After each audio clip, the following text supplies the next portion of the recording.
నమస్తే, welcome to ప్రజాప్రతినిధి news. Suryapet నియోజకవర్గ ఓటర్ జాబితా ప్రత్యేక సమగ్ర సవరణ కార్యక్రమం భారత జాతీయ కాంగ్రెస్ పార్టీ ఆధ్వర్యంలో సూర్యాపేట జిల్లా కేంద్రంలో బూత్ లెవెల్ ఏజెంట్లకు అవగాహన కార్యక్రమం నిర్వహించారు. ఈ కార్యక్రమానికి ముఖ్య అతిథులుగా MLC Balmuri Venkat, AICC OBC నాయకులు కత్తి వెంకటస్వామి హాజరై దిశానిర్దేశం చేశారు. ఓటర్ జాబితా సవరణ ప్రక్రియలో బిఎల్ఏల పాత్ర కీలకమని, అర్హులైన ప్రతి ఒక్కరి పేరును ఓటరు జాబితాలో నమోదు చేయించేందుకు కృషి చేయాలని సూచించారు. ఈ కార్యక్రమంలో tourism corporation chairman Patel Ramesh Reddy, AICC సభ్యులు రామ్ రెడ్డి, సర్వోత్తం రెడ్డి, పార్టీ నాయకులు, కార్యకర్తలు పాల్గొన్నారు. స్పెషల్ ఇంటెన్సివ్ రివిజన్ ప్రక్రియ ఏదైతే ప్రారంభం కాబోతుందో దానిపైన ప్రతి నియోజకవర్గంలో ఏదైతే పిసిసి అధ్యక్షులు మహేష్ కుమార్ గౌడ్ గారు, ఇన్ఛార్జ్ మీనాక్షి నటరాజన్ గారు, మన గౌరవ ముఖ్యమంత్రి రేవంత్ రెడ్డి గారి ఆదేశాల మేరకు అవగాహన సదస్సులు అనేవి ఏర్పాటు చేయడం జరుగుతుంది.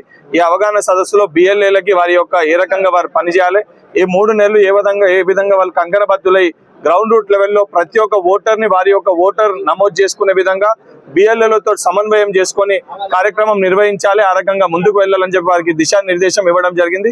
ఈ కార్యక్రమంలో డిసిసి అధ్యక్షులు నర్సయ్య గారు, అదేవిధంగా స్థానిక కాంగ్రెస్ పార్టీ నాయకులు మా కార్పొరేషన్ చైర్మన్ పటేల్ రమేష్ రెడ్డి గారు, సర్వోత్తం రెడ్డి గారి నాయకత్వంలో ఈ యొక్క ప్రోగ్రామ్ ని నిర్వహించడం జరిగింది. పార్లమెంట్ వైస్ ప్రెసిడెంట్ ఇన్ఛార్జ్ గా ఈ ప్రక్రియలో ఎక్కడ ఏ ఇబ్బందులు ఉన్నా, ఎటువంటి ప్రాబ్లమ్స్ ఉన్నా కూడా బిఎల్ఏలకి మేము కూడా అందుబాటులో ఉండి పిసిసికి అదేవిధంగా నియోజకవర్గ నాయకత్వానికి సమన్వయం చేయడం జరుగుతుంది.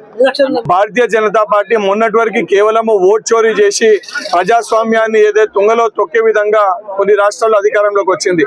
ఇప్పుడు ఇంకా దిగజారిపోయి తనపైన కేసు లేనప్పటికీ కూడా ఉద్దేశపూర్వకంగా ఏదైతే మీనాక్షి నటరాజన్ గారి నామినేషన్ రిజెక్ట్ చేసి సీట్ చోరీ చేసే ప్రయత్నం చేసింది.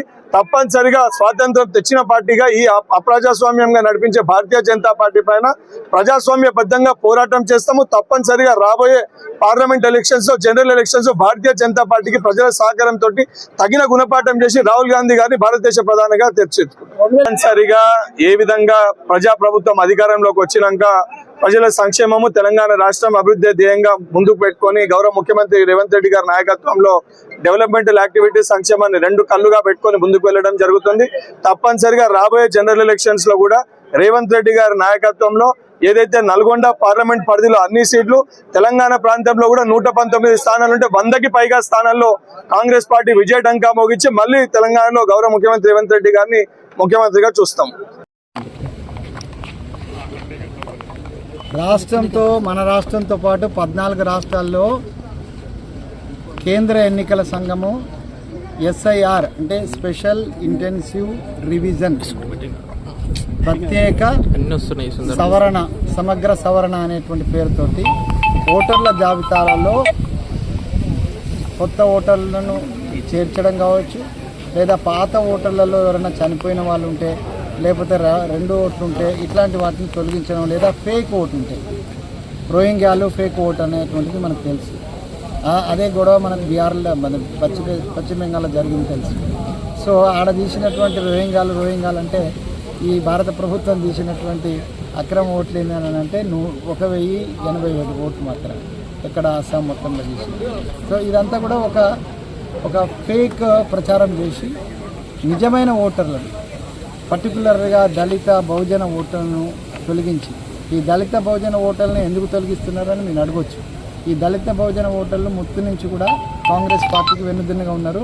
సామాన్య కాలుగీత కార్మికుని కుటుంబం నుంచి వచ్చిన నేను 450 రూపాయలు కట్టి ఎంఎస్సీ కెమిస్ట్రీ చేసిన. సో అది ఫ్రీ ఎడ్యుకేషన్ కాదా ఏమో చెప్పండి.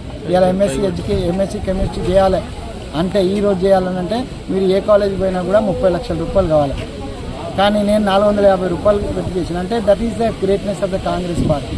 ఈ దేశంలో ఉన్నటువంటి బడుగు బలవర్గాలకు, పేదలకు, అణగారిన జాతులకు అండగా నిలబడ్డది. కాబట్టి ఆ అణగారిన జాతుల యొక్క ఓట్లను తొలగించి వాళ్ళు ఎట్లాగో బీజేపీకి వేయారనేటువంటి కుట్రపూరితమైనటువంటి కార్యక్రమంలో ఈ సర్నడ్డం పెట్టుకొని చేస్తున్నారు. సో ఈ సర్నడ్డం పెట్టుకొని చేసిన కారణంగానే బీహార్లో వాళ్ళు గెలిచినారు, బెంగాల్లో వాళ్ళు గెలిచినారు. నేను మమతా బెనర్జీని సపోర్ట్ చేస్తలేను, మమతా బెనర్జీ యొక్క అక్రమాలను నేను సపోర్ట్ చేస్తలేను. కానీ ఆడ గెలిచినటువంటి తీరు మమతా బెనర్జీ మీద గెలిచి ఉండొచ్చు, కానీ అది సర్నడ్డం పెట్టుకొని గెలిచిననేది. ఎందుకంటే 62 లక్షల ఓట్లు తొలగించిన తర్వాత ఒక పార్టీ ఎట్లా సర్వైవ్ అవుతుందని ఒకటి ఆలోచించుకోవాలి. రేపు ఇక్కడ కూడా తెలంగాణలో కూడా 40 లక్షల ఓట్లు తొలగిస్తే కాంగ్రెస్ పార్టీ గెలుపు కింది మీద అయిపోయే అవకాశం ఉంటుందా లేదా ఒకసారి ఆలోచించాలి. కాబట్టి ఈ సరైన దాన్ని సరిగా చేయాలని మేము అంటున్నాం. సరైన దాన్ని సరిగా చేయమంటున్నాం. సరిగా అంటే నిజమైన ఫేక్ ఓటును నిజమైన చనిపోయిన ఓటును, నిజమైన షిఫ్ట్ అయిన ఓటును, నిజంగా డబుల్ ఓట్లు ఉంటే ఇవి తొలగించాలి.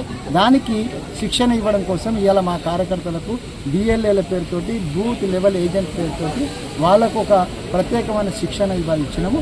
వీళ్ళు ఈ అక్రమ తొలగింపుకు అడ్డం నిలబడతారు. ఒక ఆనకట్టలాగా మా కార్యకర్తలు ఎందుకంటే ఈ దేశాన్ని స్వాతంత్రం ఇచ్చింది మేమంటే కాంగ్రెస్ వాళ్ళం. కాంగ్రెస్ అంటే మీరు అందరూ మీరు మాతోటే ఉన్నారు కాబట్టి. సో కాంగ్రెస్ ఈ దేశానికి స్వాతంత్రం ఇచ్చింది. కాంగ్రెస్ స్వాతంత్రం ఇచ్చింది, ప్రజాస్వామ్యం తెచ్చింది, రాజ్యాంగం తెచ్చింది, రాజ్యాంగం తర్వాత ఓట్లు ఇచ్చింది. ఆ ఇచ్చిన ఓట్లను ఎవడో తన్నుకపోతుంటే చూస్తూ కూర్చుంటే మా బాధ్యత రాహిత్యం అవుతుంది. కాబట్టి ఆ ఓట్ల రక్షణ కూడా మేమే తీసుకున్నాం. ఆ రక్షణలో భాగంగా మా బిఎల్ఏలను రక్షకులుగా పెడుతున్నాం. రక్షకులుగా పెట్టి ఒక్క ఓటు కూడా నిజమైనటువంటి ఓటు ఏదైతుందో ఒక్కటి కూడా కట్ కాకుండా కాపాడేటువంటి ప్రయత్నం చేస్తున్నాం. దాంట్లో భాగంగానే ఇలా శిక్షణ తరగతులు నిర్వహించాం.